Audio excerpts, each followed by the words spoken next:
Bonjour. Alors, je suis Johanna Moré.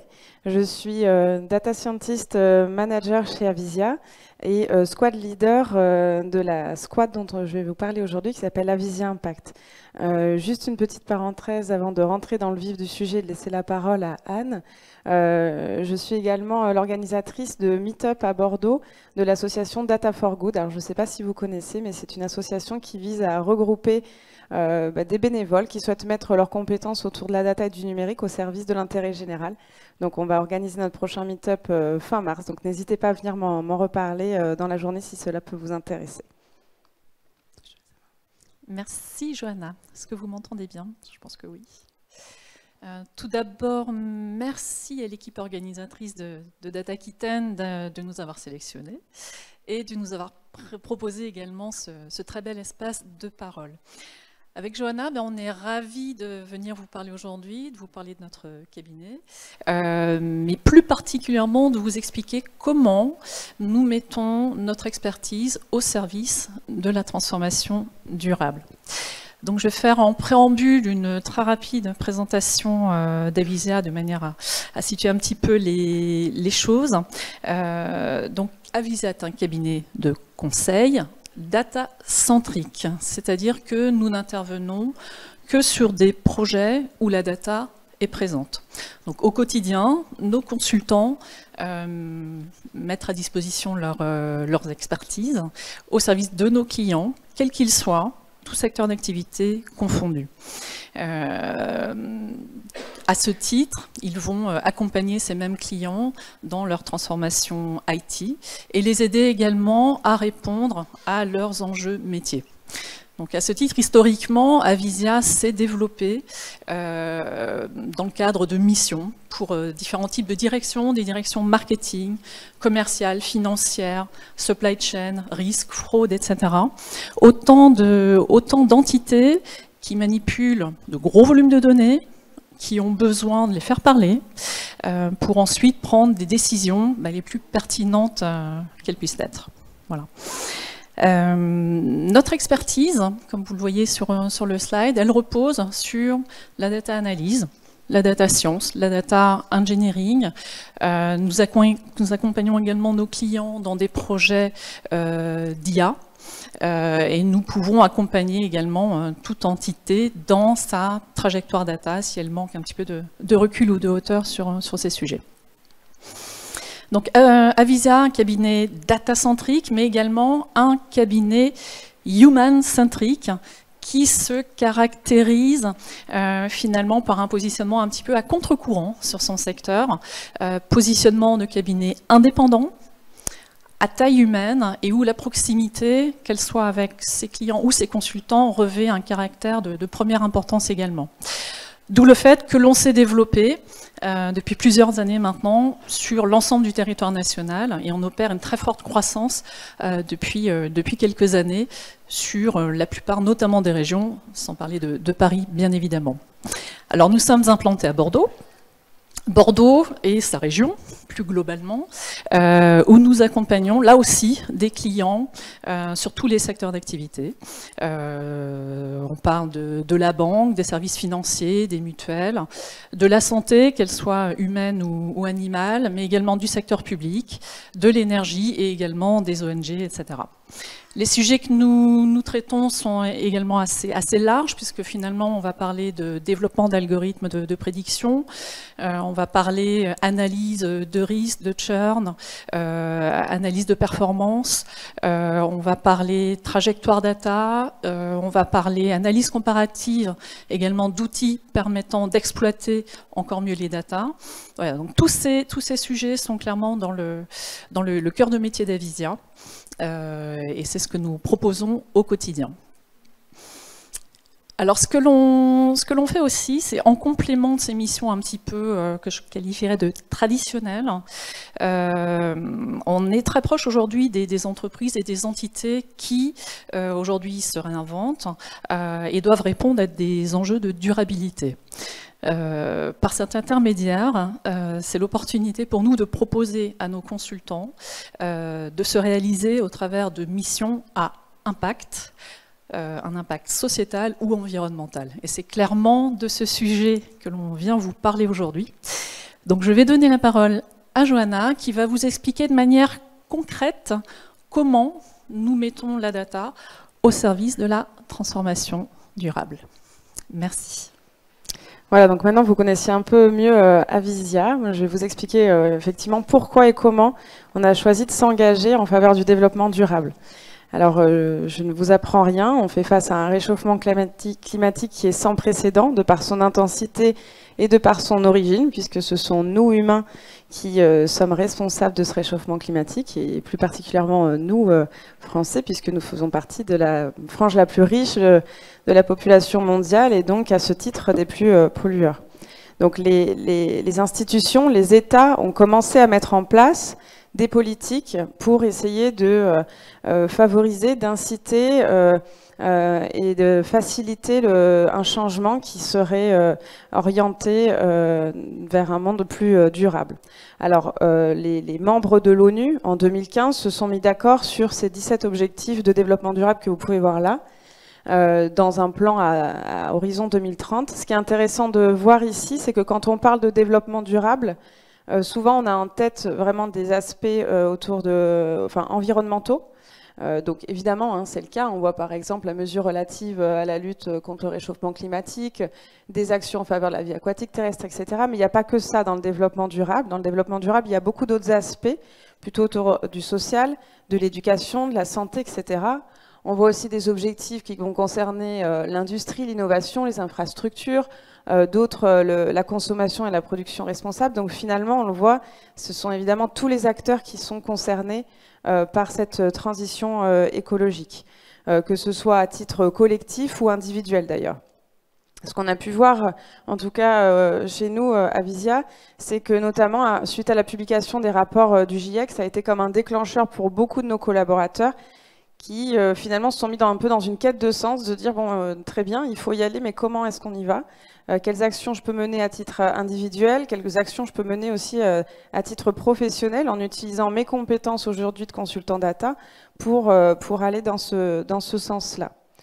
On le voit aussi d'ailleurs, beaucoup, c'est évidemment pas que chez Avisia, mais là, ce matin, on a pu entendre les personnes qui représentaient Kedge, et c'est très intéressant, puisque vous le savez, il y a beaucoup de jeunes diplômés qui arrivent sur le marché du travail, qui ne se reconnaissent pas forcément dans le marché économique qu'on leur propose, dans la société qu'on leur propose, et certains incitent à déserter, d'autres essayent de changer le système plutôt de l'intérieur. Et nous, chez Avisia, c'est plutôt depuis 2019 qu'on s'est lancé dans ces réflexions-là, qu'on a commencé réellement à les structurer. Donc ça a été vraiment l'initiative de certains collaborateurs, de certains consultants. On a commencé à formaliser notre démarche RSE, à faire notre premier bilan carbone, ce qui nous a permis de prendre conscience réellement de nos impacts et de commencer à mettre en place des actions très concrètes pour essayer de nous améliorer, de faire mieux.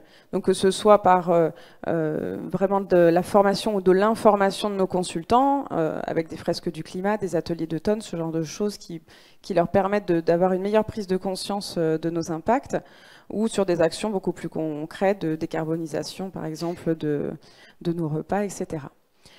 Cette démarche RSE, donc à l'origine vraiment des consultants, elle a été fortement soutenue par la direction, puisque comme l'a dit Anne, c'est dans l'ADN d'Avisia depuis toujours que vraiment de soutenir les initiatives de ces consultants.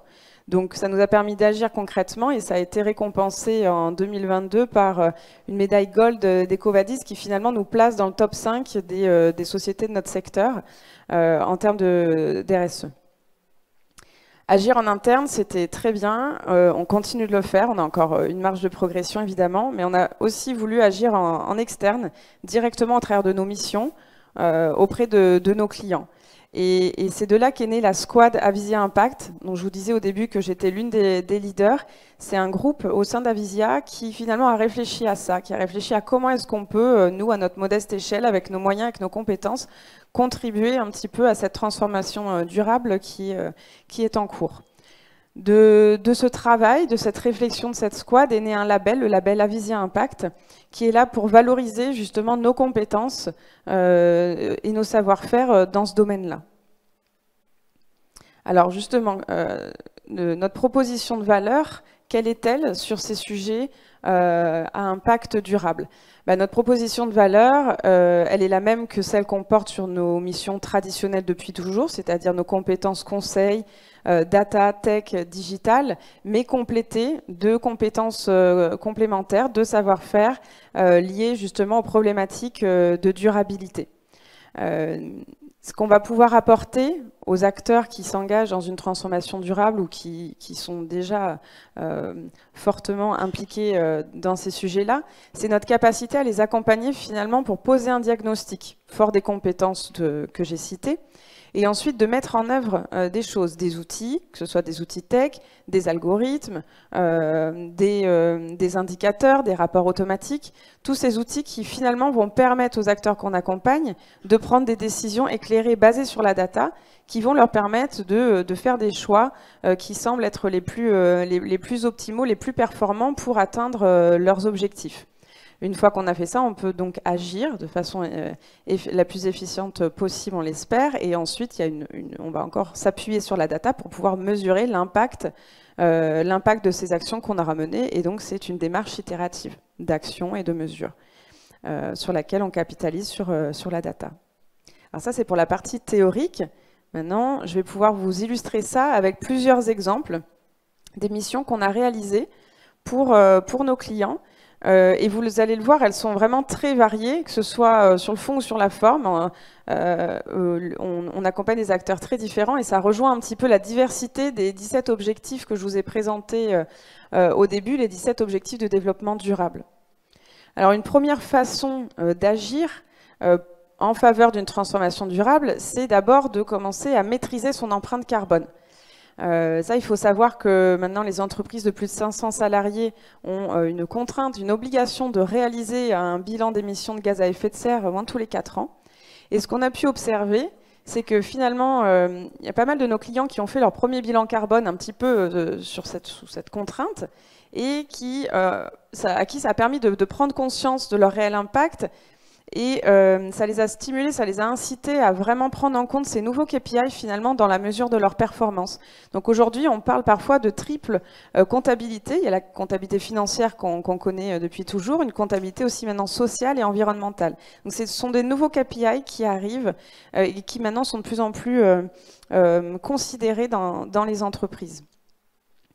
Et on a des clients qui cherchent vraiment à devenir même des best-in-class dans leur secteur sur ce domaine-là. Que ce soit donc en termes de résultats, de bilan carbone final, mais aussi dans tout ce qui va être méthodologie de calcul, récupération de la donnée. Parce que ce qu'il faut savoir, c'est que pour calculer un bilan carbone, il faut une multitude de données différentes, des données très hétérogènes, des données qui, la plupart du temps, ne sont pas encore présentes dans les systèmes d'information de nos clients. Parce qu'il faut des informations évidemment sur tout le cycle de production, depuis les matières premières, la production, toute l'énergie qui va être utilisée, mais aussi sur la livraison, sur les déplacements, que ce soit ceux des collaborateurs ou les déplacements des clients qui vont venir acheter nos produits en magasin, toutes les dépenses liées justement au point de vente, au recyclage. Donc toutes ces données-là, elles n'ont pas été, sur les dernières années, toujours tracées dans les systèmes d'information de façon automatique, comme peut-être les ventes, les informations clients, etc. Donc il y a tout un travail à mener sur cette collecte de données, cette automatisation de récupération de cette donnée pour pouvoir, à la maille la plus fiable possible aussi, parce qu'un bilan carbone peut être fait avec des données relativement macro, estimée approximative, mais quand on va être dans une démarche où on veut réellement suivre notre bilan carbone, agir dessus, etc., il va falloir qu'on ait la mesure la plus fiable possible. Donc essayer de collecter toutes ces données à un niveau le plus fin possible, le plus fiable possible, et ensuite appliquer une méthodologie de calcul qui est adaptée à notre secteur, à nos données, et jusqu'à la restitution finalement de cette information avec des rapports automatiques, etc. Donc ça, on a pu le faire auprès d'un de nos clients qui avait vraiment une stratégie très ambitieuse de réduction de son empreinte carbone. On l'accompagnait vraiment du cadrage fonctionnel sur toutes les étapes d'application de la méthodologie de bilan carbone à ces données et tous les développements techniques, donc de branchement de ces nouveaux flux de données jusqu'à la restitution de l'information dans des rapports. Une autre façon d'agir en faveur d'une transformation durable, c'est aussi de se réinventer, c'est trouver des nouveaux modèles de consommation. On voit apparaître sur le marché de nouveaux modèles de consommation du type seconde main, location, upcycling, reconditionnement, etc., qui répondent à une réelle demande en fait des consommateurs aujourd'hui. Donc les marques sont obligées de se réinventer, de tester ces nouveaux modèles-là. On accompagne Kiabi notamment, qui a lancé une offre de seconde main à la fois dans certains magasins et également en digital. Et une offre de location également. Donc ce sont des nouvelles offres qui sont en train de tester. Et pour ça, il faut qu'on puisse les accompagner d'un point de vue data, évidemment, pour pouvoir monitorer la performance de ces nouvelles offres et aller aussi un petit peu plus loin en analysant qui sont les clients qui sont appétents à ces offres-là. Est-ce que ce sont les mêmes qui venaient hier acheter dans mes magasins mon offre classique? Est-ce qu'il y a de la cannibalisation sur ces différentes offres ou est-ce que ce sont de tout nouveaux clients qui finalement vont maintenant venir acheter chez Kiabi pour cet aspect-là seconde main? Un autre acteur également dans le prêt-à-porter qu'on a accompagné, c'est Fago. Alors, je ne sais pas si vous connaissez Fago, mais c'est une marque française de fair fashion. C'est une entreprise à mission labellisée B Corp. Et alors, leur slogan, c'est « Fago existe pour engager notre génération contre le dérèglement climatique ». Donc, ça vous laisse bien deviner qu'ils mènent beaucoup d'actions en faveur d'un monde plus durable. Et surtout, dans le textile, on sait que c'est un secteur qui pollue considérablement. Donc, c'est très important de pouvoir se réinventer sur ces sujets-là. On a accompagné Fago dans une mission un petit peu similaire où on les a accompagnés sur la définition des KPI qui étaient pertinents pour eux pour monitorer leur performance et sur leurs valeurs clients. On peut également se concentrer sur toute la supply chain pour essayer de la rendre plus responsable. Alors, plus responsable en qualité ou en quantité. En qualité, par exemple, on a accompagné un acteur de la cosmétique qui souhaitait maximiser son taux de matières premières biosourcées, abondantes ou issues de processus circulaires.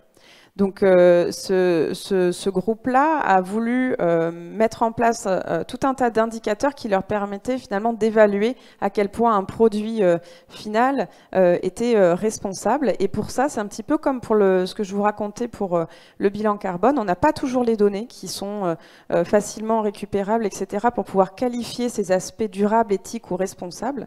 Donc, c'est un travail qu'on a mené avec eux, de récupération, de monitoring de ces aspects-là, avec une surcouche d'intelligence data en construisant des indicateurs synthétiques qui rendent compte, par exemple, de la rareté des matières premières. Sur l'aspect plutôt quantité de la supply chain, la data science peut aussi être utilisée pour, par exemple, mieux prédire les ventes d'un produit et adapter en fonction la production afin d'éviter justement la surproduction et répondre à une demande réelle. C'est ce qu'on a fait pour un acteur du luxe. Donc plutôt là, de la data science, du machine learning qui était utilisé. On peut aussi utiliser de la data analyse. C'est ce qu'on a fait pour Kiabi aussi, qui teste un nouveau fonctionnement en analysant les tout premiers jours, les toutes premières semaines de vente d'un nouveau produit, qui est produit à petite échelle au départ, pour identifier si ça va être un top ou un flop. Et si on sent que ce produit va fonctionner, alors on va dimensionner la production en conséquence. Si on sent que ça ne va pas fonctionner, on peut complètement l'arrêter. L'IA et la data science peuvent également se mettre directement au service d'acteurs qui œuvrent pour l'intérêt général. Que ce soit avec de l'IA, de la data science ou de la data analyse. Je vais vous présenter 3 cas de figure. Le premier, ça a été pour les Restos du Cœur avec lesquels on collabore depuis plusieurs années. On a développé pour eux un chatbot qui est sur leur site internet et qui leur permet d'accompagner des potentiels donateurs dans tout le cheminement pour pouvoir favoriser justement le don. On les accompagnait vraiment du début sur le design du chatbot, le développement, le déploiement de ce chatbot, jusqu'à la création d'un rapport automatique qui leur permet de suivre finalement les conversations. Sur un aspect plutôt data science, on va avoir l'occasion, alors c'est à partir de la semaine prochaine, d'accompagner un acteur local, c'est Fermes en Vie. Je ne sais pas si vous connaissez Fermes en Vie. J'ai découvert un petit peu par hasard il n'y a pas très longtemps. Donc, je vous invite à vous renseigner. Donc, ils sont implantés à Bordeaux, à Toulouse également. Il me semble que c'est une entreprise à mission de l'économie sociale et solidaire qui a pour but de faciliter l'installation de porteurs de projets en agroécologie. Donc s'installer en agroécologie, c'est un petit peu un parcours du combattant qui va durer plusieurs années. Et l'objectif de cette entreprise-là, c'est de lever un petit peu les embûches et d'accompagner ces acteurs-là via une plateforme qui s'appelle Lagrange. Et finalement, cette plateforme-là, ce qui se cache derrière, ce sont des data products, ce sont des choses qu'on va pouvoir apporter à ces porteurs de projets, des informations, des simulations de qu'est-ce que donnerait leur exploitation avec telle ou telle combinaison de production, etc. Qui leur permet de mieux les aiguiller, de mieux construire leurs projets pour essayer de favoriser le succès de ces projets-là. On va les accompagner sur un sujet qui là portera sur l'estimation du bon prix d'une ferme. C'est évidemment une information clé quand on souhaite s'installer, c'est de savoir, en fonction des caractéristiques d'une exploitation, quel est le bon prix auquel l'acquérir. Donc depuis la récupération et le traitement de données open data, toutes les étapes de modélisation de ce prix de vente jusqu'à l'exposition d'un modèle de prédiction en fonction de certains paramètres qui pourront être disponibles directement sur leur plateforme. Et enfin, un cas plutôt orienté data analyse, où là, on accompagne une association qui s'appelle Reconnect. C'est une association qui met le numérique au service de l'inclusion. Donc l'objectif de cette association, c'est de faciliter la progression des parcours d'insertion sociale des populations vulnérables. Donc là, on est vraiment plutôt dans le social.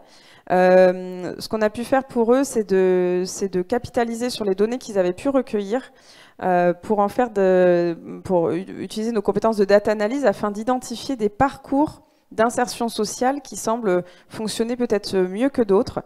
En l'occurrence, là, il s'agissait de l'inclusion des femmes en situation de grande précarité.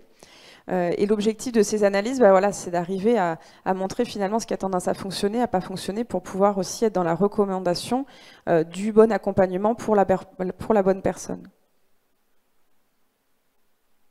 Et enfin, je vais finir avec 2 derniers cas d'usage qui, là, vont plutôt mettre en avant notre capacité à accompagner des acteurs plutôt de type associatif qui vont avoir besoin de notre aide pour grandir, pour passer à l'échelle techniquement. C'est-à-dire pour pouvoir être bien outillés, bien structurer leur data, éventuellement être formés aux bonnes pratiques de la data pour pouvoir en tirer pleinement profit. Ce qui n'est pas toujours le cas. On a beaucoup d'entreprises qui ne sont équipées, enfin beaucoup d'associations pardon, qui ne sont équipées que d'Excel, etc. et qui finalement ont du mal à capitaliser et à finalement utiliser la data comme une richesse, ce qui leur permettrait de décupler l'impact qu'ils ont dans leur mission. C'est ce qu'on fait auprès de l'UCEP. L'UCEP, c'est l'Union sportive de l'enseignement du premier degré. On les accompagne dans une mission d'audit et de cadrage pour constituer leur data platform. Donc vraiment de l'analyse de l'existant, parce qu'évidemment ils ont déjà plein d'outils différents qui permettent de récolter la donnée ou de la diffuser. L'idée c'est qu'on puisse leur faire un panorama de solutions technologiques et de processus qui semblent adaptés à leurs besoins et qui leur faciliteraient la vie, qui leur permettraient d'être plus rapides, plus fiables en utilisant ces données. Jusqu'à le choix d'outils adéquats et la mise en place de premiers cas d'usage, par exemple de rapports automatiques qui remplaceraient des rapports qu'ils génèrent aujourd'hui manuellement pour pouvoir le faire beaucoup plus fréquemment, beaucoup plus rapidement. Et le dernier exemple, c'est l'accompagnement d'une ONG qui souhaite déployer sa data gouvernance. Donc là, c'était une mission plutôt conseil aussi, où on les accompagnait pour choisir un outil de cartographie des données. Donc depuis le recueil des exigences métiers, la création d'une matrice de choix entre plusieurs outils qu'on a pu comparer et le choix de l'outil final. Donc vous aurez pu le voir, avec les nombreux cas d'usage que je vous ai présentés, il y a vraiment diverses façons d'utiliser la data au service de la transformation durable. Que ce soit pour des acteurs du type entreprise traditionnelle qui sont en train de s'engager dans une transformation durable, ou qui le sont d'ailleurs déjà depuis des années, ou des entreprises plutôt à mission, ou des associations qui, elles, ont besoin de structurer leur data pour être plus efficaces, ou pour proposer de nouveaux services. Avant de passer aux questions, comme vous pouvez le constater, ça fait déjà un petit moment que l'on intervient sur ce type de sujet, que ce soit en national ou en local, ici. J'aurais envie de dire qu'il manque plus qu'une chose, c'est votre logo sur ce slide. Donc nous sommes présentes toutes les deux sur le stand toute la journée pour échanger avec vous sur vos problématiques. Et je tiens également à remercier nos équipes qui nous écoutent sur le live, nos équipes qui travaillent sur ce type de projet tous les jours, avec beaucoup d'enthousiasme et de brio. Merci à elles. Merci à nos clients, certains sont dans la salle, sont présents. Merci pour votre confiance, merci pour votre fidélité. Et puis merci à vous tous de nous avoir écoutés.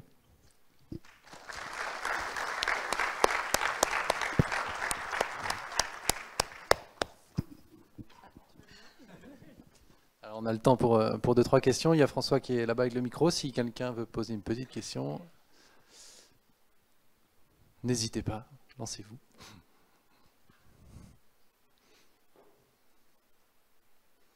C'était très clair du coup.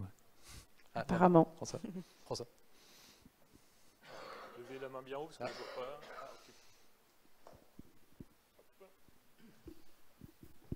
Bonjour à toutes et tous, Laurent Trépied, Visite Bordeaux.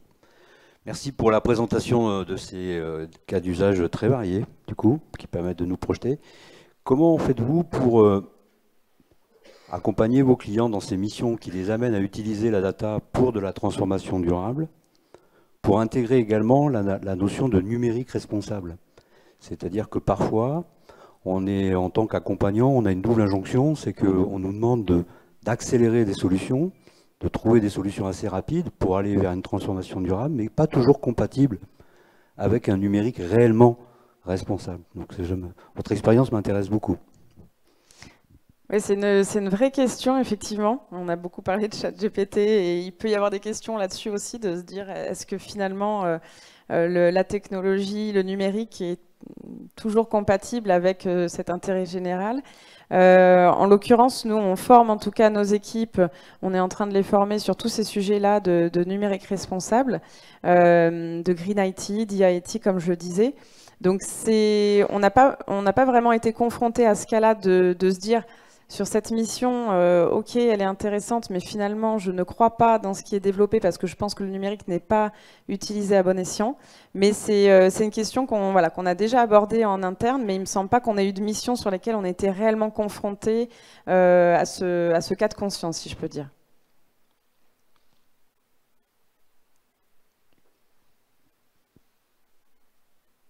Oui.